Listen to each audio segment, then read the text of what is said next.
नमस्कार, मैं अभिषेक कुमार आप सभी का स्वागत करता हूं फोकस स्टडी विद अभी में। तो आप सभी को मेरा जय गुरु।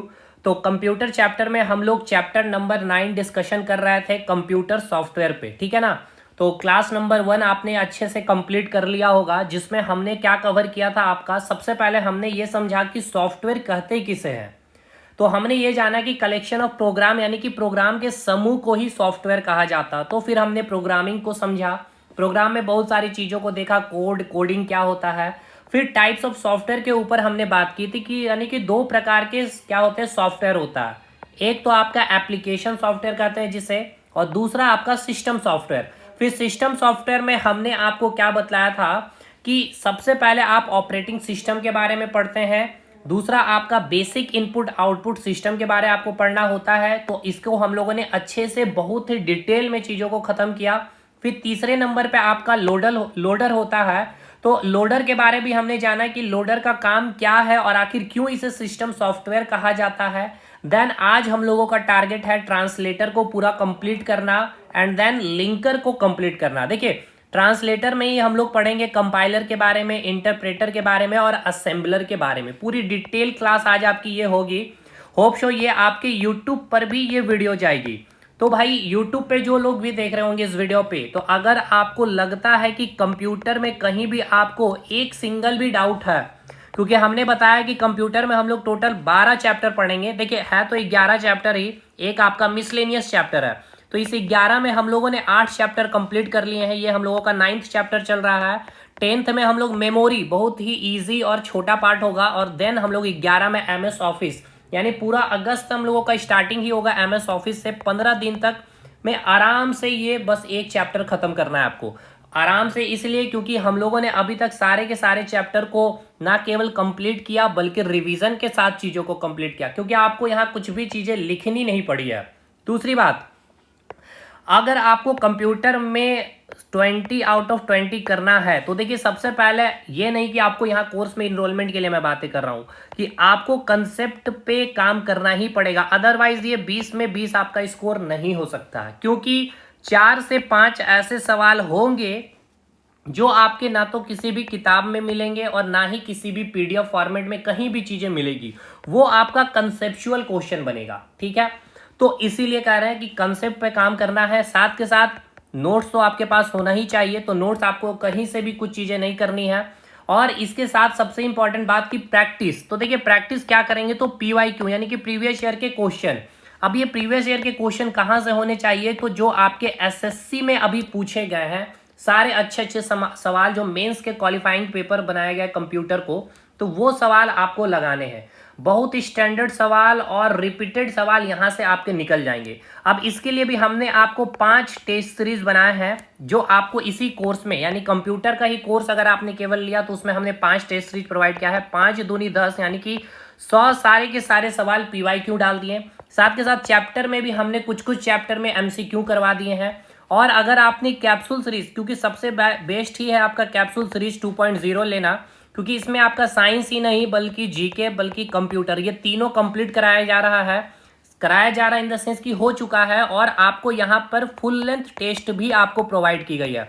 तो इधर 15 फुल लेंथ और 15 में अगर एक सेट में आपका 20 सवाल है, 15 दूनी 30, आप समझ पा रहे होंगे। यहाँ से आपके 300 सवाल कंप्यूटर के PYQ और अच्छे अच्छे लेटेस्ट पैटर्न पे क्वेश्चन कंप्लीट हो जाएंगे। तो ये है आपकी, अगर नीड होती है तो आपको मैंने कहा कि आप कंप्यूटर में केवल 25 से 20 दिन भी पढ़ के 20 में 20 स्कोर कर सकते हैं, बशर्ते कि आपके पास कंटेंट और कंसेप्ट होना चाहिए। और ये मैं आके एक स्पेशली वीडियो में भी बताऊंगा कि जिनका कंप्यूटर में अगर दिक्कत है तो 25 दिन में भी अगर पढ़ करके चीज़ों को अगर आपको कंप्लीट करना है शानदार वे में, तो आप यहाँ से जुड़ के कर सकते हैं। चलिए बात करेंगे सबसे पहले आज हम लोग ट्रांसलेटर की और लिंकर की, कि क्या होता है ट्रांसलेटर और क्या होता है लिंकर। लेकिन इससे पहले आपको मैंने यूटिलिटी सॉफ्टवेयर के बारे में बताया था, इसका एग्जांपल हमने कहा था कि आपको याद रखना है। तो चलिए बात करेंगे आज हम लोग ट्रांसलेटर और लिंकर को, और देन अब हम लोग का फिर बचेगा ऑपरेटिंग सिस्टम। तो आज इसको खत्म करेंगे, ऑपरेटिंग सिस्टम का हम लोग बेस बना लेंगे, और देन क्योंकि ऑपरेटिंग सिस्टम का कंटेंट अभी लिखना बाकी है तो उसको भी लिख लेंगे, और वो वीडियो बना के आपको नोट्स के साथ सारी चीज़ें एप्लीकेशन में अपलोड कर दी जाएगी, ठीक है भाई। तो जो इंटरेस्टेड है आप हमारा एप्लीकेशन इंस्टॉल कर सकते हैं, लिंक आपको डिस्क्रिप्शन बॉक्स में मिल जाएगा। कोई भी कोर्स से रिलेटेड जानकारी चाहिए तो आप इस नंबर पे संपर्क कर सकते हैं 7909004902 पे। तो चलिए बात करते हैं सबसे पहले हम लोग ट्रांसलेटर की। देखिए ट्रांसलेटर को पढ़ने से पहले आपको बेसिक से चीज़ों को समझना होगा और मैं बेसिक से ही आपको समझाऊंगा। जैसे कि हमने आपको क्या बताया था कि आपकी जो कंप्यूटर होती है, ठीक है, तो कंप्यूटर को कौन सी भाषा समझ में आती है, तो हमने कहा कि कंप्यूटर को मशीनी लैंग्वेज समझ में आती है। कौन सा लैंग्वेज समझ में आती है? Machine language. अच्छा, मशीन लैंग्वेज की जब हम बात करते हैं, यानी कौन सी लैंग्वेज की हम बात करते हैं? बाइनरी डिजिट की बात करते हैं, है ना। कौन सी डिजिट की? बाइनरी डिजिट, या इसे ही हम लोग ऑब्जेक्ट कोड भी कह देते हैं, या इसे ही हम लोग मशीन कोड का भी नाम देते हैं, ठीक है ना। ये तीनों चीज आपको किताब में मिलेगा अलग अलग बुक में। यानी हमने क्या कहा, जो आपकी कंप्यूटर है, कंप्यूटर को कौन सी भाषा समझ में आती है? मशीन लैंग्वेज समझ में आती है। मशीन लैंग्वेज कहने का मतलब क्या? आपका बाइनरी डिजिट, ऑब्जेक्ट कोड या मशीन कोड आप इसे कह सकते हैं, जिसे आप क्या करते हैं, कैसे रिप्रेजेंट करते हैं? 0 या फिर 1 से। अब आपको हमने ये भी बताया कि आपका जो कंप्यूटर है वो कंप्यूटर कंप्लीटली, कंप्यूटर में क्या किया जाता है? प्रोग्रामिंग किया जाता है ना। क्या किया जाता है? प्रोग्रामिंग किया जाता है। प्रोग्रामिंग के बारे में हमने डिटेल क्लास में बता रखा है। तो जो प्रोग्राम बना रहा होता है उसे हम क्या कहते हैं? प्रोग्रामर कहते हैं। यानी कि आप और हम ही क्या होते हैं? प्रोग्राम क्रिएट करते हैं, जिसे हम क्या करते हैं? कंप्यूटर में रन करवाते हैं। रन यानी कि उसे प्रोसेस करवाते हैं। तो ये जो आपका प्रोग्राम जो आपने क्रिएट किया है, ठीक है ना भाई, ये जो आपने प्रोग्राम बनाया है, अब आपने जो प्रोग्राम बनाया है उसे आपने अपने लैंग्वेज में बनाया है, यानी कि आपका जो अपना लैंग्वेज, यानी कि इंग्लिश लैंग्वेज में आपने प्रोग्राम को लिखा है, ठीक है। कल हमने आपको प्रोग्राम लिख करके भी बताया कि कैसे प्रोग्राम लिखा जाता है, उतना डिटेल हमें जानना नहीं था लेकिन फिर भी समझाया था। तो ये जो प्रोग्राम आपने तैयार किया, इस इंग्लिश लैंग्वेज में तैयार किया, अब इसको आप क्या करेंगे? कंप्यूटर में रन कराएंगे। लेकिन आपका कंप्यूटर को कौन सा भाषा समझ में आता है? मशीन लैंग्वेज समझ में आता है। तो आपने जो इंग्लिश लैंग्वेज पे जो प्रोग्राम को क्रिएट किया है और इसे समझ में आता है मशीनी लैंग्वेज, तो अब इस इंग्लिश में जो आपने प्रोग्राम को रेडी किया है उसको कन्वर्ट तो करना पड़ेगा मशीनी लैंग्वेज में, तभी जाके आपका कंप्यूटर या कंप्यूटर का जो ब्रेन है, सीपीयू, उस प्रोसेस को या फिर जो भी डाटा आप सेंड किए या जो भी प्रोग्राम आप भेजे हैं उसको प्रोसेसिंग तभी कर पाएगा। क्यों? क्योंकि कंप्यूटर को मशीनी लैंग्वेज ही समझ में आता है। तो आपके द्वारा या फिर हमारे द्वारा या जो प्रोग्रामर ने जो प्रोग्राम को रेडी किया है, वो प्रोग्रामिंग जो रेडी किया जाता है वो एक हाई लेवल लैंग्वेज पे रेडी किया जाता है। देखिए ये आपके सवाल एग्जाम में बहुत बार पूछे जाते हैं और एक स्पेशल क्लास ही मैं रखूंगा लैंग्वेज पे, जितने एग्जाम्पल वगैरह जो है, क्योंकि वो पूरा रटने वाला चीज़ है, लेकिन अभी मैं आपका उसका मेन कंसेप्ट दे रहा हूँ। हमने अभी आपको क्या क्या चीज़ें बताया, फिर से एक बार रिकॉल करते हैं। हमने ये कहा कि जो आपकी कंप्यूटर है, कंप्यूटर को कौन सी लैंग्वेज समझ में आती है, तो हमने कहा कंप्यूटर को मशीनी लैंग्वेज समझ में आती है। मशीनी लैंग्वेज में क्या होता है? बाइनरी कोड या फिर मशीनी कोड या फिर ऑब्जेक्ट कोड की बात करते हैं, जिसे हम 0 और 1 से रिप्रेजेंट करते हैं। अब आपका ये जो कंप्यूटर है, कंप्यूटर में क्या ही किया गया? सब कुछ प्रोग्रामिंग ही किया गया है। तो जो प्रोग्रामिंग किया गया है, तो इस प्रोग्राम को क्या कौन रेडी करता है? आप और हम ही रेडी कर रहे होते हैं। तो जो रेडी कर रहा होता है उसे क्या कहते हैं? प्रोग्रामर कहा जाता है, जिसके पास काफी अच्छा नॉलेज होता है प्रोग्रामिंग लैंग्वेज की, सी की, C++ की, जावा की। तो वो क्या करते हैं? प्रोग्राम क्रिएट करते हैं। तो ये जो प्रोग्राम लिखा जाता है एक हाई लेवल लैंग्वेज में लिखी जाती है, यानी कि आप कौन से लैंग्वेज में लिखते हैं? इंग्लिश लैंग्वेज में लिखते हैं। लेकिन ये इंग्लिश लैंग्वेज कंप्यूटर को समझ में आता नहीं है। तो जो आप याद रखिएगा, आपके एग्जाम में सवाल पूछा जाएगा कि सी या C++ या जावा या पाइथन, ये सभी कौन से लेवल के लैंग्वेज है? हाई लेवल लैंग्वेज है या लो लेवल लैंग्वेज है? तो देखिए प्रोग्रामिंग सी से, C++ से, जावा से, पाइथन से, कोबोल से, बहुत सारे और भी प्रोग्रामिंग है, जो मैं उसका एग्जांपल मैंने कहा कि बताऊंगा, वो अलग से एक छोटा सा क्लास रहेगा। तो जितने भी प्रोग्रामिंग लैंग्वेज है वो सभी कौन सा लैंग्वेज के अंदर आएगा? हाई लेवल लैंग्वेज के अंदर आएगा, क्योंकि हम लोग सी लैंग्वेज सीखे हुए हैं, C++ लैंग्वेज सीखे हुए हैं, जावा सीखे हुए हैं, पाइथन सीखे हुए हैं। तो इस पे हम लोग क्या कर रहे हैं? इस लैंग्वेज के हेल्प से हम लोग प्रोग्राम क्रिएट कर रहे हैं। और जो प्रोग्राम बन रहा होता है वो कौन सा लैंग्वेज में बन रहा होता है? हाई लेवल लैंग्वेज में बन रहा होता है, ठीक है। तो अब ये जो कंप्यूटर है आपका, ये कौन सा लैंग्वेज को समझ पा रहा है? Machine language. तो ये कौन सा लैंग्वेज के अंदर आता है? ये आपका लो लेवल लैंग्वेज के अंदर आता है, ठीक है ना। तो ये भी आपके एग्जाम में पूछेगा। जो मशीनी लैंग्वेज है, यानी कि जो बाइनरी कोड, बाइनरी डिजिट या ऑब्जेक्ट कोड या मशीनी कोड की हम लोग बात कर रहे हैं, वो कौन सा लैंग्वेज का एग्जाम्पल है? तो याद रखिएगा लो लेवल लैंग्वेज का एग्जाम्पल है। तो अब एक हम स्ट्रक्चर बना रहे हैं, अब इसको आपको समझना है। देखिए कंप्यूटर का ब्रेन क्या हो गया आपका सीपीयू, ठीक है। अब सीपीयू या फिर कह सकते हैं आप इसको कंप्यूटर भी मैं लिख दे रहा हूं, ठीक है। कंप्यूटर को कौन सा लैंग्वेज समझ में आएगा, तो मशीनी लैंग्वेज समझ में आता है, ठीक है ना। कौन सा लैंग्वेज समझ में आएगा कंप्यूटर को, तो मशीनी लैंग्वेज कंप्यूटर को समझ में आएगा, ठीक है।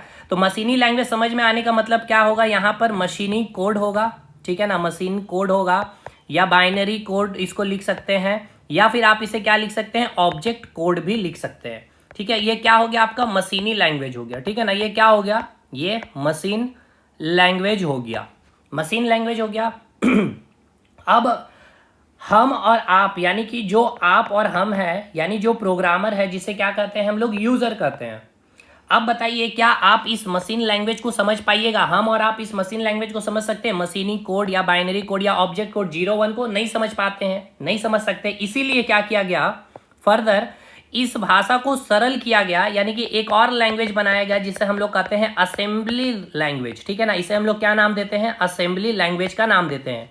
इसमें क्या किया गया, ये जो मशीनी कोड है या जब बाइनरी कोड है या जो ऑब्जेक्ट कोड है ना, इसको एक निमोनिक फॉर्मेट में कैसे आप चीजों को याद करते हैं, तो यहां पे आप इसको लिख सकते हैं निमोनिक कोड, ठीक है ना, निमोनिक कोड यहां पे आप लिखेंगे। यानी कि असेंबली लैंग्वेज क्यों बनाया जा रहा है, समझ में आ रहा ना, कि जो कंप्यूटर मशीनी लैंग्वेज को समझ रहा है उसको और सरल किया गया, ठीक है ना। यानी कि जो मशीनी लैंग्वेज है उसको सरल करने के लिए हमने क्या किया, एक असेंबली लैंग्वेज में क्या क्या कोड जनरेट किया, और उस कोड को हम लोग क्या कहते हैं, निमोनिक, ठीक है ना, निमोनिक कोड कहते हैं।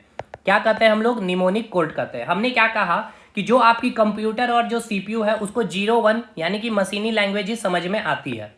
अब इस मशीनी लैंग्वेज को हम और आप आसानी से समझ नहीं सकते हैं, इसलिए क्या किया गया, फर्दर एक और भाषा बनाई गई जिसे हमने क्या नाम दिया, असेंबली लैंग्वेज का नाम दिया गया। अब इस असेंबली लैंग्वेज में कौन सा कोड यूज किया जाने लगा, निमोनिक कोड। निमोनिक कोड आप ऐसे समझ सकते हैं कि A1X B2 0Y, तो ये भी हम लोग नहीं समझ पाए। देन फिर क्या हुआ आपका यहाँ पर प्रोग्रामिंग कोड का यहाँ पर जनरेशन हुआ, यानी कि ये निमोनिक कोड को भी हम लोग समझ नहीं पाए, यानी हम और आप इस निमोनिक कोड को भी समझ नहीं पाए। तब हाई लेवल लैंग्वेज का, ठीक है ना, तब हाई लेवल लैंग्वेज का क्या हुआ, खोज किया गया, जिसमें आप यहाँ पर प्रोग्रामिंग करते हैं, प्रोग्रामिंग कोड आप लिख सकते हैं, जिसका एग्जाम्पल सी हो गया, C++ हो गया, जावा, ये सभी। तो इस लैंग्वेज पे हम लोग क्या करते हैं, प्रोग्राम करते हैं। यानी आप समझिएगा इस हाई लेवल लैंग्वेज में हमने क्या किया, प्रोग्राम क्रिएट किया। अब इस प्रोग्राम को क्या करना है, हमें कंप्यूटर पे भेजना है सीपीयू में, लेकिन ये प्रोग्रामिंग लैंग्वेज जो है आपका हाई लेवल लैंग्वेज है, इसे आपका सीपीयू तो समझ नहीं पाएगा। इसीलिए क्या किया जाएगा आपके द्वारा, इसीलिए अब आप क्या करेंगे, या फिर इसके लिए इस प्रोग्रामिंग जो आपका किया गया था हाई लेवल लैंग्वेज में, इसको मशीनी लैंग्वेज में कन्वर्ट करने के लिए हम लोग क्या करते हैं, कंपाइलर का यूज करते हैं, ठीक है ना। हम लोग किसका यूज करते हैं, कंपाइलर का यूज करते हैं। तो आपके एग्जाम में पूछा जाएगा कंपाइलर का काम क्या है, तो आप क्या कहेंगे, कंपाइलर हाई लेवल लैंग्वेज को क्या करते हैं, हाई लेवल लैंग्वेज को मशीनी लैंग्वेज में, या फिर ये मशीनी लैंग्वेज कौन सा लैंग्वेज होता है, लो लेवल लैंग्वेज होता है, ठीक है ना। कौन सा लैंग्वेज होता है, लो लेवल लैंग्वेज होता है। ये असेंबली लैंग्वेज भी कौन सा लैंग्वेज होता है, तो ये भी आपका लो लेवल लैंग्वेज होता है, ठीक है ना, ये भी आपका लो लेवल लैंग्वेज होता है। एग्जाम में आपको डायरेक्ट यहां से सवाल पूछेगा कि हाई लेवल लैंग्वेज का एग्जांपल है C++, जावा या फिर बाइनरी कोड। तो हाई लेवल लैंग्वेज का कौन कौन सा हो गया, C भी हो गया, C++ हो गया, जावा हो गया, पाइथन हो गया, कोबोल हो गया। जितने भी प्रोग्रामिंग लैंग्वेज है वो सभी हाई लेवल लैंग्वेज के एग्जाम्पल होंगे। बाकी असेंबली लैंग्वेज हो गया या मशीनी लैंग्वेज हो गया, जिसको कंप्यूटर समझ पाता है, ये सभी कौन से लैंग्वेज होंगे, लो लेवल लैंग्वेज होंगे। तो आपने जो प्रोग्राम बनाया है वो प्रोग्राम हाई लेवल लैंग्वेज में बनाया गया है। अब इसे आप जब रन करवाएंगे तो आपका कंप्यूटर तो इसको समझ नहीं पाएगा, इसीलिए हमने क्या यूज किया, कंपाइलर। कंपाइलर ने क्या किया, ये हाई लेवल लैंग्वेज को मशीनी लैंग्वेज में, या आप कह सकते हैं लो लेवल लैंग्वेज में, उसको कन्वर्ट कर देता है। तब जाकर के सीपीयू क्या करता है, इसको एज ए इनपुट, ठीक है ना, एज ए इनपुट लेगा और फिर देन इसको क्या करेगा, प्रोसेसिंग करेगा, और प्रोसेसिंग करने के बाद ये सीपीयू आपको आउटपुट देता है आपके मॉनिटर या फिर डेस्कटॉप में। समझ में आ गया। अब आइए, जैसे कि अब आपका एग्जाम में अगला सवाल आपसे पूछेगा कि जो असेंबली लैंग्वेज में जो कोडिंग आपने यूज किया निमोनिक कोड, ये भी क्या आपका लो लेवल लैंग्वेज है। तो ये लो लेवल लैंग्वेज या फिर असेंबली लैंग्वेज को मशीनी लैंग्वेज में, क्योंकि अगर इसमें भी अगर आपने कोई भी कार्य किया है, ठीक है, तो इस असेंबली भाषा में जो आपने निमोनिक कोड को इस्तेमाल किया है उसको मशीनी कोड में कन्वर्ट करने के लिए हम लोग किसका इस्तेमाल करते हैं, तो उसके लिए हम लोग असेंबलर का इस्तेमाल करते हैं, ठीक है ना। तो असेंबलर का यूज क्या हो गया कि जो आपका असेंबली लैंग्वेज है उसको मशीनी लैंग्वेज में ट्रांसलेट कर देता है, ठीक है। अब एक बार नोट्स में आइए, नोट्स में चीज़ों को समझेंगे और भी अच्छे से चीज़ें समझ में आएगी। तो अब सबसे पहले हम लोग पढ़ेंगे ट्रांसलेटर के बारे में। देखिए यहां हमने क्या लिखा ट्रांसलेटर के बारे में। सबसे पहले कंपाइलर क्या क्या हाई लेवल जो लैंग्वेज है, यानी कि आपने या फिर हमने जो प्रोग्रामिंग क्रिएट किया वो कौन सा लैंग्वेज में, हाई लेवल लैंग्वेज में क्रिएट किया है। अब कोई भी प्रोग्राम को जो हम लोग लिखते हैं कौन सा लैंग्वेज में, हाई लेवल लैंग्वेज में लिखते हैं, उसे क्या करते हैं प्रोग्राम कोड से हम लोग जनरेट करते हैं। और इसको अगर मशीनी कोड में अगर हमें कन्वर्ट करना तो हम लोग किसको यूज करते हैं ट्रांसलेट करने के लिए, कंपाइलर को यूज करते हैं। यानी हाई लेवल लैंग्वेज को अगर ट्रांसलेट करना है लो लेवल लैंग्वेज में तो किसका इस्तेमाल करेंगे हम लोग, कंपाइलर का इस्तेमाल करेंगे। और असेंबलर क्या करेगा, असेंबली लैंग्वेज को या फिर असेंबली भाषा में जो निमोनिक कोड का यूज किया जाता है, इस निमोनिक कोड को मशीनी कोड में या फिर जो कंप्यूटर को जो भाषा समझ में आती है उसमें ट्रांसलेट करने के लिए हम लोग किसका इस्तेमाल करते हैं, असेंबलर का इस्तेमाल करते हैं। समझ में आ गया। तो कंपाइलर का काम क्या है, हाई लेवल लैंग्वेज को लो लेवल लैंग्वेज में कन्वर्ट करना या ट्रांसलेट करना। और असेंबलर का काम क्या है, जो आपका असेंबली लैंग्वेज है उसको मशीनी लैंग्वेज में कन्वर्ट करना या फिर उसको ट्रांसलेट करने का काम करती है, ठीक है। यहां तक चीजें क्लियर है। अब देखिएगा यहां पे फिगर में वही आपको समझाया गया है कि आपकी जो कंप्यूटर है या फिर जो आपका सीपीयू है, इसे कौन सी भाषा समझ में आती है, इसे मशीनी लैंग्वेज समझ में आती है, जिसे हम क्या कहते हैं, लो लेवल लैंग्वेज कहते हैं। अब ये मशीनी लैंग्वेज को और भी सरल बनाने के लिए हमारे लिए, यानी हम और आप इस मशीनी लैंग्वेज को समझ नहीं पा रहे थे, हम और आप ये यूजर, इसके लिए क्या किया गया, असेंबली लैंग्वेज को बनाया गया। आपका असेंबली लैंग्वेज भी क्या होता है, एक लो लेवल लैंग्वेज होता है, जिसमें क्या इस्तेमाल किया जाता है, निमोनिक कोड इस्तेमाल किया जाता है। इसे भी हम लोगों ने नहीं समझ पाया, तब एक हाई लेवल लैंग्वेज का क्या किया गया, खोज किया गया, जिसमें हम लोग प्रोग्राम क्रिएट करते हैं, C++, जावा, ये सभी हाई लेवल लैंग्वेज के एग्जाम्पल हो गए। अब ये हाई लेवल लैंग्वेज में हमने जो प्रोग्राम क्रिएट किया है, इसको लो लेवल लैंग्वेज में कन्वर्ट करने के लिए हम लोग किस ट्रांसलेटर का इस्तेमाल करते हैं, कंपाइलर का इस्तेमाल करते हैं, ठीक है ना। कंपाइलर एक ट्रांसलेटर है जो हाई लेवल लैंग्वेज को ट्रांसलेट कर रहा है किसमें, मशीन लैंग्वेज में या फिर लो लेवल लैंग्वेज में। और असेंबलर जो एक ट्रांसलेटर है वो क्या कर रहा है, असेंबली लैंग्वेज को मशीनी लैंग्वेज में ट्रांसलेट करने का काम कर रहा है, ठीक है ना। यही तो आपका टॉपिक भी था ना कि आपको पढ़ना क्या था भाई, आपको पढ़ना क्या था, ट्रांसलेटर पढ़ना था। ट्रांसलेटर क्या है, कंपाइलर ट्रांसलेटर ही एक है, असेंबलर भी क्या है, एक ट्रांसलेटर ही है। लेकिन कंपाइलर क्या कर रहा है, हाई लेवल लैंग्वेज को लो लेवल लैंग्वेज में ट्रांसलेट कर रहा है। और असेंबलर क्या कर रहा है, असेंबली लैंग्वेज को लो लेवल लैंग्वेज में या फिर मशीनी लैंग्वेज में ट्रांसलेट करने का कार्य कर रहा है। क्लियर है यहां तक चीजें।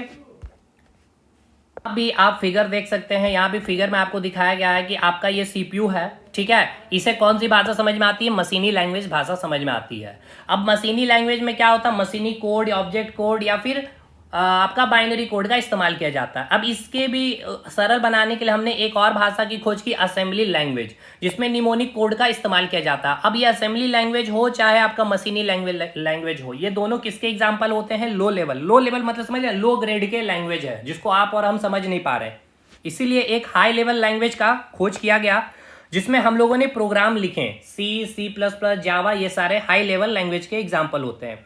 अब ये प्रोग्रामिंग को या फिर हाई लेवल लैंग्वेज को हमें लो लेवल लैंग्वेज में कन्वर्ट करने के लिए हम लोगों ने कंपाइलर ट्रांसलेटर का उपयोग किया।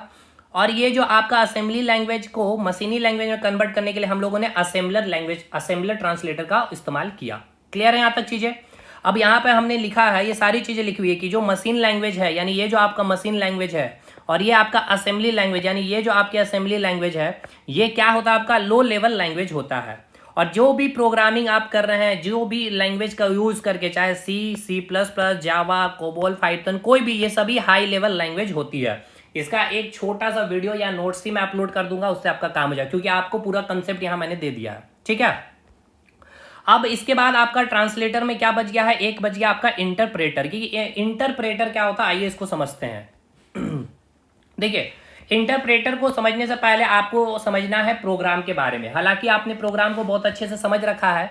देखिए, जब हम बात कर रहे हैं प्रोग्रामिंग की, ठीक है ना, जब हम बात कर रहे होते हैं प्रोग्रामिंग की, यानी कि हम लोग क्या कर रहे हैं, प्रोग्रामिंग कर रहे हैं, यानी कि इसमें प्रोग्रामिंग लैंग्वेज का इस्तेमाल किया जा रहा होगा। यानी जिसको भी बहुत सारे प्रोग्रामिंग लैंग्वेज होते हैं ना, जिसको सी के ऊपर नॉलेज है या C++ के ऊपर नॉलेज है, जावा के ऊपर नॉलेज है, तो ये क्या करेंगे, जावा लैंग्वेज का या फिर C++ का या सी लैंग्वेज से क्या करेंगे, प्रोग्राम लिखेंगे, ठीक है ना। तो उन्होंने एक प्रोग्राम लिखा इस प्रकार से, ठीक है, इस प्रकार से उन्होंने प्रोग्राम लिखा। जैसे कि जस्ट एक एग्जाम्पल फिर से मैं लिख दे रहा हूँ यहाँ पे, वॉइड मेन्यू हो गया ये आपका।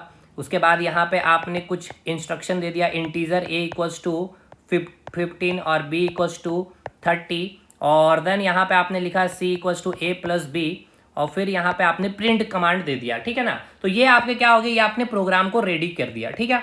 अब देखना है आपको क्या, देखिए इंटरप्रेटर का काम क्या होता है। इंटरप्रेटर क्या करेगा, जो आपका ट्रांसलेटर में जो तीसरा पार्ट है आपका इंटरप्रेटर, ये इंटरप्रेटर क्या करता है, लाइन बाय लाइन ये पहला लाइन को क्या करेगा, रीड करेगा। देखिए, जब आप कोई भी प्रोग्रामर, ये प्रोग्रामर जैसे कि मैं एक प्रोग्रामर हूं, ठीक है, अभी ये हो गया एक प्रोग्रामर मतलब उसको कोई भी एक लैंग्वेज के ऊपर क्या है, जानकारी है।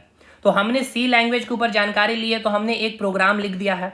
अब ये प्रोग्राम हमने पूरा रेडी कर दिया। अब इस रेडी करने के बाद हम इसे क्या करेंगे, रन करेंगे, ठीक है। रन करने के दौरान क्या होगा, जो आपका इंटरप्रेटर वो पहला लाइन को क्या करेगा, रीड करेगा। अगर पहले लाइन पे अगर कोई भी एरर होगा तो सबसे पहले पहला लाइन पे वो एरर शो करेगा, ठीक है, क्लियर। उसके बाद आप उसे ठीक करिए उस एरर को, देन फिर वो सेकेंड लाइन को रीड करेगा, अगर वहां कोई एरर है तो फिर उसे शो करेगा। फिर तीसरे लाइन को वो रीड करेगा, फिर वो एरर को बताएगा। चौथे लाइन को रीड करके फिर चौथे लाइन पे अगर कोई एरर है तो बताएगा। मतलब वो लाइन बाय लाइन क्या करता है, प्रोग्रामिंग को रीड करता है और एरर को बताता है। कौन, इंटरप्रेटर। लेकिन अभी आपने देखा कंपाइलर के बारे में, कंपाइलर क्या था, आपका एक ट्रांसलेटर था जो क्या कर रहा था, आपके हाई लेवल लैंग्वेज को लो लेवल लैंग्वेज में कन्वर्ट कर रहा था। लेकिन कंपाइलर का एक और भी काम है, कंपाइलर क्या करता है, प्रोग्रामिंग को एक बार कंप्लीटली ही रीड कर लेगा। यानी कि वो जैसे अगर बात कर लें कंपाइलर की, तो कंपाइलर क्या करेगा, कंपाइलर एक बार ही पूरा होल प्रोग्राम को रीड करेगा, ठीक है ना। कंपाइलर क्या करेगा, होल प्रोग्राम को एक बार ही रीड कर लेगा। जैसे यहां से स्टार्ट करेगा कंपाइलर, वाइड मेन्यू हो गया, integer a equals to b, यानी कि पूरी की पूरी प्रोग्राम को उन्होंने रीड कर लिया। और जो भी एरर है प्रोग्राम को रीड करने के बाद सारी एरर को एक बार ही वहां पे रिप्रेजेंट करवा देगा। तो इंटरप्रेटर और कंपाइलर के बीच का डिफरेंस को समझ में आ गया होगा आपको। तो देखिए, कंपाइलर का दो काम हो गया। एक तो आपका काम हो गया जो हाई लेवल लैंग्वेज को लो लेवल लैंग्वेज में कन्वर्ट करता है। दूसरा काम हमने ये बताया कि कंपाइलर होल प्रोग्राम को एक बार रीड करती है और सारे एरर को एक साथ ही बता देती है। लेकिन इंटरप्रेटर क्या करता है, ये लाइन बाय लाइन प्रोग्राम को रीड करेगा और लाइन बाय लाइन ये क्या करेगा, एरर को फाइंड आउट करते चलेगा। यहां तक चीजें क्लियर है। अब देखिए, जब आप प्रोग्रामिंग करते हैं तो प्रोग्रामिंग में सिंपल सी बात है, एरर आना लाजमी सी बात है। तो जो एरर आती है उसे हम लोग नाम देते हैं बग का, और ये सारे एग्जाम के पूछे गए सवाल है। इसीलिए हमने कहा कि आज ऑपरेटिंग सिस्टम नहीं करेंगे पूरा, क्योंकि उसका नोट्स रेडी नहीं है। और ये अगर मैं आपको अभी लेता क्लास तो ये सारी पॉइंट आपकी छूट जाती, क्योंकि नोट्स रेडी करने के दौरान देखता हूं कि उस टॉपिक से क्या क्या सवाल पूछे गए एग्जामिनर्स में, एग्जामिनर ने पूछे, तो यहां से सवाल पूछा गया भाई, तो ऑपरेटिंग सिस्टम में भी वो एक बार देख लेंगे तो चीजें आपको एक क्लास में खत्म भी हो जाएगी। इसीलिए तो देखिए, हमने आपको ये बताया कि जब आप प्रोग्राम लिखते हैं तो क्या आता है, एरर आता है। यानी प्रोग्राम लिखने के बाद जब आप उसे रन करवाते हैं, रन करने के दौरान क्या मिलता है, आपको एरर मिलता है। तो इसे कंप्यूटर लैंग्वेज में हम लोग क्या नाम देते हैं, बग का नाम देते हैं, ठीक है। तो अब यहां से सवाल क्या पूछा गया, दो सवाल पूछा गया। एक तो आपका टेस्टिंग सवाल पूछा गया है और दूसरा आपका डीबग, या फिर इसे ही डीबग को हम लोग नाम देते हैं डीबगिंग, ठीक है ना। इसे ही हम लोग क्या कह देते हैं, डीबगिंग भी कह देते हैं। तो इसका मतलब क्या है, इसको समझना है आपको। देखिए, टेस्टिंग का मतलब क्या है, जब आप बग को फाइंड आउट कर रहे होते हैं तो आप उसे करते हैं क्या, फाइंड आउट करते हैं। तब आप उसे फाइंड आउट करना मतलब क्या, ढूंढना, ठीक है ना। फाइंड आउट करना मतलब क्या, ढूंढना। यानी बग को आप फाइंड आउट कर रहे हैं, यानी कि आप कोई भी प्रोग्राम से, ठीक है, क्या कर रहे हैं, प्रोग्राम से बग को, या फिर कह सकते हैं एरर को, एरर को ही प्रोग्रामिंग में क्या कहा जाता है, बग कहा जाता है। तो प्रोग्राम में जब आप एरर को या फिर बग को फाइंड आउट करते हैं तो उसे हम क्या नाम देते हैं, टेस्टिंग का नाम देते हैं। और जब आप प्रोग्राम से, ठीक है, जब आप प्रोग्राम से बग को रिमूव करते हैं, बग को रिमूव करते हैं या फिर हटा रहे होते हैं या फिर खत्म पूरी तरह से कर रहे होते हैं, उस एरर को खत्म कर रहे होते हैं, तो उस प्रोसेस को हम लोग क्या नाम देते हैं? डीबगिंग का नाम देते हैं। क्या क्या हमने जाना? हमने ये कहा कि सर जब हम प्रोग्रामिंग लिख रहे होते हैं और लिखने के दौरान जब हम उसे रन करवाते हैं तो क्या आता है? आपको एरर मिलता है। उस एरर को क्या कहा जाता है? बग कहा जाता है। अब जब हम उस एरर को या फिर बग को जब हम प्रोग्राम में फाइंड आउट करते हैं, जब हम ढूंढते हैं, तो उस प्रक्रिया को हम क्या नाम देते हैं? टेस्टिंग का नाम देते हैं। और जब प्रोग्राम में हम लोग बग को रिमूव कर रहे होते हैं या फिर हटा रहे होते हैं, यानी उस एरर को हम लोग ठीक कर रहे होते हैं, तो उस प्रोसेस को हम लोग डीबग का नाम देते हैं या डीबगिंग का नाम देते हैं।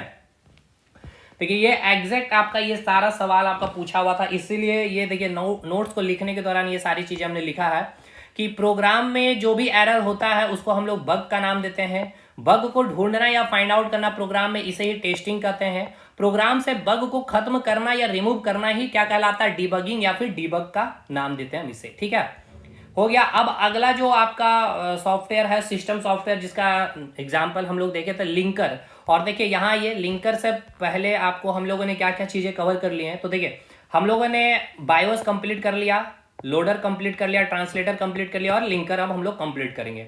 फिर बचेगा ऑपरेटिंग सिस्टम। तो ऑपरेटिंग सिस्टम का बेस आज हम लोग कंप्लीट करेंगे, क्योंकि ऑपरेटिंग सिस्टम बहुत ही इंपॉर्टेंट है। हालांकि ये सभी चीज़ें इंपॉर्टेंट ही थी। तो अभी हम लोग क्या बात करने वाले हैं? लिंकर के बारे में समझते हैं। ठीक है ना। देखिए लिंकर अब आपको बहुत आसानी से समझ में आ जाएगा, क्योंकि आपने जो है बहुत डिटेल में कंपाइलर, असेंबलर और इंटरप्रेटर को समझा। ठीक है ना। लिंकर को देखिए, लिंकर में क्या आ रहा है? लिंक आ रहा है, यानी ये क्या करेगा? कोई लिंक करने का काम करेगा। लिंक करना मतलब क्या होता है? जोड़ना, यानी कोई भी चीज को जोड़ने का काम करेगा। ठीक है ना। देखिए आपको अभी मैंने आपको क्या बताया था? सीपीयू या फिर कंप्यूटर का ब्रेन ही सीपीयू होता है। ये क्या करता है? मशीनी लैंग्वेज को समझता है। ठीक है ना भाई, ये क्या करता है? आपके मशीनी लैंग्वेज को समझता है। ठीक है ना। अब एक बात हमको ये बताइए, आपको हमने सॉफ्टवेयर के बारे में पहले क्लास में, यानी कि इसका जो पहला क्लास था जिसमें हमने आपको बताया था कि सॉफ्टवेयर क्या होता है? कंप्लीशन या फिर कॉम्बिनेशन ऑफ प्रोग्राम। ठीक है ना। कॉम्बिनेशन ऑफ प्रोग्राम, यानी कि कोई एक सॉफ्टवेयर है तो उसके अंदर बहुत सारे क्या होंगे? कॉम्बिनेशन होंगे। किसके? प्रोग्राम के। यानी प्रोग्राम नंबर 1 हो गया, प्रोग्राम नंबर 2 हो गया, प्रोग्राम नंबर 3 हो गया, प्रोग्राम नंबर 4 हो गया, प्रोग्राम नंबर 5 हो गया। ठीक है, तब ये इसका कॉम्बिनेशन या इसका कलेक्शन ही क्या कहलाता है? सॉफ्टवेयर कहलाता है। ठीक है। अब आप एक बात बताइए, ये जो प्रोग्राम आपने लिखा कौन सा लैंग्वेज में लिखा? हाई लेवल लैंग्वेज में लिखा है, HLL। ठीक है, ये भी प्रोग्राम किस में लिखा गया? हाई लेवल लैंग्वेज में लिखा गया है। ये भी आपका हाई लेवल लैंग्वेज में लिखा गया है, ये भी आपका हाई लेवल लैंग्वेज में लिखा गया है, ये भी आपका हाई लेवल लैंग्वेज में लिखा गया। यानी कि या तो सी लैंग्वेज से लिखा होगा आपने, या C++ से लिखा होगा, या फिर जावा लैंग्वेज से लिखा होगा, पाइथन में, कोई भी प्रोग्रामिंग लैंग्वेज से आपने ये प्रोग्राम को क्रिएट किया होगा। ठीक है, तब जाकर के ये प्रोग्राम, क्योंकि सॉफ्टवेयर क्या मैंने बताया था नकल भाई कि सॉफ्टवेयर इज कुछ nothing, it's a collection of program, यानी कि बहुत सारे प्रोग्राम को जोड़ दिया जाता है तब जाकर के आपका एक सॉफ्टवेयर बनता है। और अब इस सॉफ्टवेयर को हमें कंप्यूटर में अगर रन करवाना है, ठीक है, कंप्यूटर में रन कराना है या उस सॉफ्टवेयर को हमें ओपन करना है, तो अब देखिएगा, समझिएगा, अब ये सॉफ्टवेयर को अगर ओपन करना है, यानी क्या करना, उस प्रोग्रामिंग जो आप प्रोग्राम यहाँ पे लिखे हैं हाई लेवल लैंग्वेज को, यही जाएगा आपके सीपीयू के पास भी। ठीक है ना, सीपीयू के पास भी। अब ये सीपीयू को क्या है भाई, ये चीजें समझ में नहीं आती है। इसे कौन सा समझ में आता है? इसको मशीनी लैंग्वेज समझ में आता है। तो इसके लिए हमने आपको बताया कि क्या है, कंपाइलर है, इसके लिए भी कंपाइलर, इसके लिए भी कंपाइलर, इसके लिए भी कंपाइलर, इसके लिए भी कंपाइलर। क्या करेगा, इसको इसके जो लैंग्वेज को, हाई लेवल लैंग्वेज को क्या करेगा, लो लेवल लैंग्वेज में कन्वर्ट कर देगा, लो लेवल लैंग्वेज में कन्वर्ट कर देगा, लो लेवल लैंग्वेज में कन्वर्ट कर देगा, लो लेवल लैंग्वेज में, लो लेवल लैंग्वेज में कन्वर्ट कर देगा। जितने भी प्रोग्राम है उस प्रोग्राम में जो यूज किए गए हाई लेवल लैंग्वेज, उसको लो लेवल लैंग्वेज में कन्वर्ट कौन कर देगा, आपका कंपाइलर। ठीक है ना, कौन कन्वर्ट कर देगा, आपका कंपाइलर। अब देखिए इसका जो हाई लेवल लैंग्वेज को इसको कन्वर्ट किया है, इसको भी कन्वर्ट कर दिया है, इस प्रोग्राम को भी कन्वर्ट कर दिया, इसको, यानी कि यहाँ पे टोटल 5 प्रोग्राम है। तो इस प्रकार से 5 क्या हुए, डाटा इधर से आए। अब ये पांचों को क्या करेगा, एक जगह लिंक करके, ठीक है ना, इसको सीपीयू तक जो भेजता है। तो ये जो लिंक करने का जो काम करता है, यही आपका लिंकर करता है। समझ में आ गया ना लिंकर का कंसेप्ट। अब इसको और एक बार अच्छे से समझ लेते हैं, तो अब आपको अच्छे से समझ में आ जाएगा। चलिए, अब ये आपका एक बार बेसिक हो गया, डिटेल। अब अच्छे से पूरा खंगाल देंगे इसके कंसेप्ट पे। चलिए, यहाँ से आपका सवाल बना हुआ है, लिंकर से भी आपका देखिए। अब जेएसएससी सीजीएल का पेपर दो, चाहे एसएससी सीजीएल का पेपर दो भाई, तो कहीं ना कहीं से तो किसी को तो पैटर्न आपको पकड़ना पड़ेगा, जिसके, क्योंकि जेएसएससी सीजीएल में एग्जाम ही नहीं हुआ है, तो जेएसएससी सीजीएल से ऊपर लेवल पे हम लोग पढ़ ले रहे हैं ताकि चीजें कोई दिक्कत ना आए। देखिए सबसे पहले बात करेंगे सॉफ्टवेयर की। तो आपके मोबाइल में जस्ट एन एग्जांपल ले रहे हैं कि कंप्यूटर की बात करते हैं, ठीक है ना। कंप्यूटर में कोई सॉफ्टवेयर होगा, आपने कोई भी सॉफ्टवेयर इंस्टॉल किया, ठीक है ना। अब आपने सॉफ्टवेयर को इंस्टॉल किया है, इट मीन्स क्या, सॉफ्टवेयर क्या है, कलेक्शन ऑफ प्रोग्राम है, ठीक है ना, कलेक्शन ऑफ प्रोग्राम है। प्रोग्राम नंबर 1 मैं लिख दे रहा हूँ ये, और ये आपका प्रोग्राम नंबर 2 लिख दे रहा हूँ, और ये आपका प्रोग्राम नंबर 3 है, यानी कि ये आपका प्रोग्रामिंग है। अब ये प्रोग्रामिंग जो किया गया होगा हाई लेवल लैंग्वेज में किया गया होगा, सिंपल सी बात है। तो ये हाई लेवल लैंग्वेज को क्या किया जाएगा, कंपाइलर यूज किया, कंपाइलर क्या करेगी, इसको लो लेवल लैंग्वेज में कन्वर्ट करेगी। यहाँ पर कंपाइलर क्या करेगी, लो लेवल लैंग्वेज में कंपाइलर कंपाइलर कंपाइलर, ठीक है। अब यहाँ समझिएगा जो प्रोग्रामिंग यहाँ पे क्या किया गया होगा, आपने कोड लिखा है, यहाँ पे भी क्या है, कोड लिखा है आपने, यहाँ पर भी क्या लिखा, कोड, फुल कोड हो गया, वही आपका कोडिंग हो गया, यानी कि आपने इंस्ट्रक्शन देते हैं इस प्रोग्राम में। तो सेट ऑफ इंस्ट्रक्शन ही क्या कहलाता है, आपका प्रोग्राम कहलाता है, ठीक है। प्रोग्राम नंबर 1, प्रोग्राम नंबर 2 और प्रोग्राम नंबर 3, इन तीनों प्रोग्राम के कॉम्बिनेशन या कलेक्शन को आप क्या नाम देते हैं, सॉफ्टवेयर को। तो जैसे ही आपने सॉफ्टवेयर को इंस्टॉल किया, इट मीन्स क्या हुआ, सॉफ्टवेयर के साथ ये सारे प्रोग्राम भी आपके कंप्यूटर में आ गए हैं, आ गए ना जी। अब ये हाई लेवल लैंग्वेज में लिखे गए थे, लेकिन अब आपका जो कंप्यूटर है और आप कंप्यूटर में जो ये सॉफ्टवेयर को इंस्टॉल किए हुए हैं, ये तभी कार्य कर पाएगी जब आपका जो सीपीयू है या आपका जो कंप्यूटर है वो चीज़ों को समझ पाएगा। क्यों समझ नहीं पा रहा है, क्योंकि ये आपका हाई लेवल लैंग्वेज में लिखा हुआ, इसलिए आपका ट्रांसलेटर यहाँ पर एक कंपाइलर है, यहाँ पर भी कंपाइलर है और यहाँ पर भी कंपाइलर है। तो इस प्रोग्रामिंग कोड को ये कंपाइलर क्या करेगा, आपका मशीन कोड में कन्वर्ट कर देगा, ठीक है ना। मशीन कोड लिख सकते हैं या बाइनरी कोड भी आप लिख सकते हैं या ऑब्जेक्ट कोड भी आप लिख सकते हैं, ये तीनों आपका सेम नाम ही है, ठीक है। इसको भी सेम आपका मशीन कोड में कन्वर्ट कर देगा, इसको भी मशीन कोड में कन्वर्ट कर दिया। अब इसको एक जगह लिंक किया जाएगा, ठीक है ना। तो ये जो लिंक करने का जो काम देख रहे हैं आप, ठीक है, ये जो लिंक करने का जो काम आप देख रहे हैं ना, ये कौन करता है, आपका लिंकर करता है, ठीक है। और इसको एक जगह लिंक करके एक फाइल में बना देता है, जिस फाइल को हम लोग कहते हैं एग्जीक्यूटेबल फाइल, ठीक है, एग्जीक्यूटेबल फाइल। एग्जीक्यूटेबल फाइल इसका एक्सटेंशन होता है .exe, ठीक है ना। विंडोज ऑपरेटिंग सिस्टम में आपसे पूछेगा .exe किसका एक्सटेंशन है, तो एग्जीक्यूटेबल फाइल का है, बहुत बार पूछा हुआ है। और ये एग्जीक्यूटेबल फाइल को एज ए इनपुट आपका सीपीयू लेता है, और सीपीयू इसको फिर क्या करेगा, प्रोसेसिंग करेगा और आपको आउटपुट देगा आपके मॉनिटर स्क्रीन पे। समझ में आया। यानी आपने जैसे ये सॉफ्टवेयर को इंस्टॉल कर लिया, अब आप इस सॉफ्टवेयर को यूज करना चाहते हैं तो आप इसको कमांड देंगे, तो सबसे पहले कहाँ कमांड जाएगा, हार्ड डिस्क में, क्योंकि सारे डाटा वहां स्टोर है। फिर रैम पे आएगा, रैम के बाद आपके सीपीयू में आएगा। तो जो सीपीयू में आ रहा होगा ना, तो इस प्रकार से देखिए, उस प्रोग्रामिंग को पहले कंपाइलर कन्वर्ट किया होगा इसमें मशीनी कोड में, यानी लो लेवल लैंग्वेज में। फिर उसको लिंकअप करने का काम क्या होगा, आपके लिंकर ने, ये रहा आपका लिंकर, और देन इसको कन्वर्ट कर दिया होगा एक फाइल में, यानी कि तीनों को एक फाइल में कन्वर्ट कर दिया, जिसका एक्सटेंशन हम लेने लिखा exe। और फिर एज ए इनपुट आपके सीपीयू में जाएगा, फिर इसको प्रोसेसिंग करेगा, देन आपको आउटपुट आपके मॉनिटर या फिर डेस्कटॉप स्क्रीन में देखने को मिलता है। क्लियर हो गया। तो लिंकर का कंसेप्ट क्लियर हुआ या नहीं, ये बताइएगा। देखिए यहाँ लिंकर के बारे में हमने सारा चीज लिख दिया है। लिंक करने का काम करती है linker, link the object file, ठीक है ना। लिंकर क्या करता है, लिंक द ऑब्जेक्ट फाइल या कोड या binary code into one executable file generated by compiler. यानी हिंदी में लिंकर कंपाइलर के द्वारा उत्पन्न की गई ऑब्जेक्ट फाइल को जोड़कर एक एग्जीक्यूटेबल फाइल बना देती है, जिसको एज ए इनपुट सीपीयू लेगी एंड देन उसको प्रोसेसिंग करेगी और आपको आउटपुट दे देती है। यहां तक चीजें क्लियर हो गया। अब ये खत्म हो गया आपका पूरा पार्ट, ठीक है। अब इसके बाद हम लोग बात करेंगे ऑपरेटिंग सिस्टम की। देखिए थोड़ा सा इसका हम आपको यहाँ पे नॉलेज दे रहे हैं। ऑपरेटिंग सिस्टम बहुत डिटेल में पढ़ना है, काफी इंपॉर्टेंट भी है, समझिएगा इसको। थेड भाषा में बस हम आपको एग्जाम्पल दे रहे हैं। देखिए आप और हम कंप्यूटर को यूज करते हैं, तो इसे कंप्यूटर में कहा जाता है यूजर, ठीक है। क्या कहा जाता है, उसको यूजर कहा जाता है। अब आपने कंप्यूटर खरीद के ले आया है, ठीक है ना। कंप्यूटर खरीद के लाया यानी आपने क्या हुआ, हार्डवेयर खरीद के लाए होंगे भाई, हार्डवेयर ही ना आपने खरीद के लाया है। आपने कीबोर्ड लाया होगा, डेस्कटॉप लेकर के आया होगा, सिस्टम यूनिट आपने लेकर के आया होगा, माउस लेकर के आया होगा, यही लेकर के आया होगा, ठीक है। अब ये जो यूजर है और ये जो आपका हार्डवेयर हो गया, ठीक है। अब आप कंप्यूटर में क्या यूज करेंगे, एमएस ऑफिस यूज करेंगे, एमएस वर्ड यूज करेंगे, ठीक है ना, एमएस ऑफिस यूज करेंगे, पावर पॉइंट आप यूज करेंगे, एडोब रीडर यूज करेंगे, ठीक है। ये सभी क्या हो गया, आपका एप्लीकेशन सॉफ्टवेयर हो गया, ठीक है। ये सभी क्या हो गया, आपका एप्लीकेशन सॉफ्टवेयर हो गया।